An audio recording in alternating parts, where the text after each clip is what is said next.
عید کی نماز جس طرح پڑھی جاتی رہی ہے اس سال اس طرح پڑھنے کا موقع نہیں ہے۔ مسجدوں میں عید کی نماز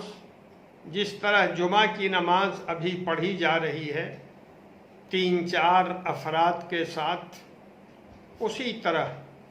مسجدوں میں عید کی نماز پڑھی جائے گی اور بقیہ لوگ عید کی نماز اپنے گھروں میں ادا کریں گے۔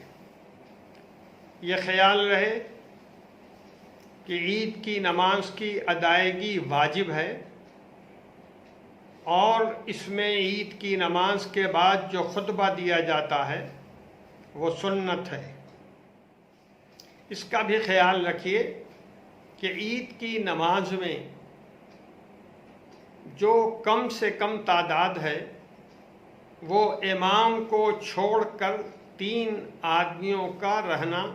ضروری ہے۔ اس لیے عید کی نماز جو پڑھی جائے ایک امام اور پیچھے 3 مقتدی ہوں اور نماز ادا کی جائے۔ گھروں میں جو لوگ نماز ادا کریں گے عید کی وہ 2 رکعت عید کی نماز پڑھیں گے اور 2 رکعتوں کے بعد امام صاحب خطبہ دیں گے، چاہے وہ کسی کتاب کو دیکھ کر خطبہ دیں یا کسی کاغذ پہ خطبہ لکھا ہوا ہو اس کو دیکھ کر دیں یا زبانی خطبہ دیں، انشاءاللہ وہ خطبہ معتبر ہوگا۔ لیکن اگر کسی گھر میں ایسا کوئی آدمی نہیں ہے جو خطبہ دے سکے یا خطبہ پڑھ سکے تو پھر 2 رکعت عید کی نماز تکبیرات زائدہ کے ساتھ گھر میں پڑھی جائے گی، اور چونکہ کوئی خطبہ جاننے والا پڑھنے والا موجود نہیں ہے اس لیے بغیر خطبے کے نماز ادا کی جائے گی۔ اور اگر عید کی جماعت کی امامت کرنے والا بھی گھر میں کوئی آدمی نہیں ہے تو ایسی شکل میں گھر کا ہر آدمی 4 رکعت نفل نماز ادا کرے گا، جس طرح چاشت کی نماز پڑھی جاتی ہے۔ لیکن یہ بات ذہن میں رہے کہ یہ عید کی قضا نہیں ہے بلکہ یہ اللہ کے دربار میں سر جھکانا ہے جس میں فائدہ ہی فائدہ ہے اور اس کا پڑھنا مستحب ہے۔ دوسری بات جو مجھے آپ سے عرض کرنی ہے وہ یہ ہے کہ اللہ کے فضل سے آخری عشرہ رمضان کا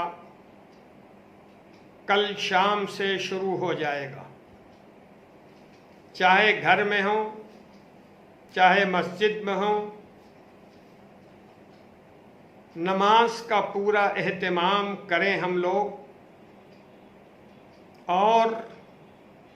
تراویح بھی گھر میں پڑھیں اور اللہ تعالیٰ کے سامنے سجدہ ریز ہو کر یہ دعا کریں کہ جو مصیبتیں پوری دنیا میں آ رہی ہیں ہمارے ملک میں آئی ہیں اللہ تعالیٰ اس کو دور فرمائے، اور اس کے ساتھ ساتھ یہ بھی دعا کریں کہ NPR اور NRC کے جو واقعی خطرات ہیں اللہ تعالیٰ ہم لوگوں کو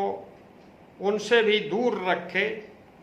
اور ظالموں کو ظلم کرنے کا موقع نہ ملے۔ ہمیں اس کی بھی دعا کرنی چاہیے کہ اللہ تعالیٰ مسجدوں کے دروازے ہم لوگوں کے اوپر کھول دے. بڑے اہتمام سے اپنے لیے، اپنے گھر کے لوگوں کے لیے دعا کرنی چاہیے اور مسجدوں کے کھلنے کی دعا کرنی چاہیے تاکہ ہم لوگ زیادہ اچھی تعداد میں نمازیں مسجدوں میں ادا کر سکیں. ایک بات مجھے اور کہنی ہے، یہ 18 مئی سے جو لاک ڈاؤن ہونے والا ہے، اندازہ یہ ہے کہ اس میں بازاروں، دکانوں کے کھلنے کے سلسلے میں مرکزی حکومت کچھ ہدایت دے گی اور کچھ آسانیاں ملیں گی. لیکن میں آپ سے عرض کرتا ہوں کہ ابھی آپ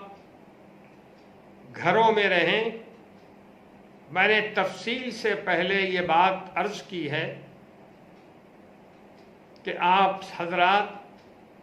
اور خاص طریقے پر ہماری بہنیں، ہماری بیٹیاں بازاروں میں نہ جائیں، دکانوں میں نہ جائیں، گھروں میں اللہ کو یاد کریں، اپنی غلطی کی معافی مانگیں اور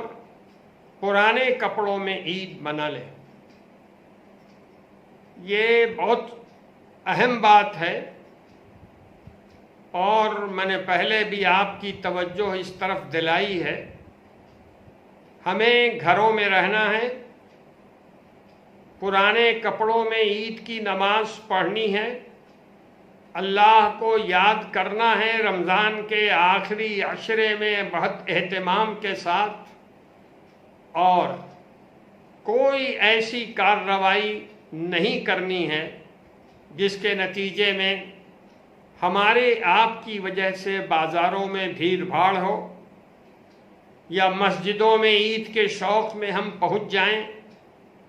یا ہمارے نوجوان گھروں سے باہر ٹہلنا شروع کر دیں، بازاروں میں خریداری کے نام پر یہاں وہاں مجلسیں جمانے لگیں. اس میں پوری احتیاط برتنے کی ضرورت ہے. اللہ تعالی ہم سبوں کو اس آزمائش میں کامیابی دے. آمین. والسلام علیکم ورحمۃ اللہ.